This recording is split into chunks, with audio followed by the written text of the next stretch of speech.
Keep safe. Hindi namin alam kung may naglaot sa gabi. Ay, may naliligo na. Ano niya yung bangka niya? Ayusin niya yung bangka niya siguro. Ayusin mo nga. Ayun o. Ano niya siguro yung bangka niya? Boss, ingat pare!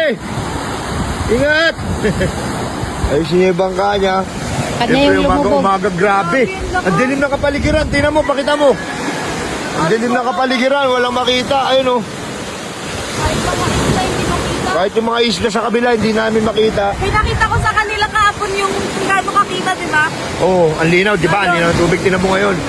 Sobrang labo kasi ang lakas ng alon. Pinapalo talaga yung mga bangka. Kaya hindi natin alam kung may naglaot. Kung may naglaot man kagabi, sana safe sila. Makauwi sana sila na ligtas dito sa ating isla.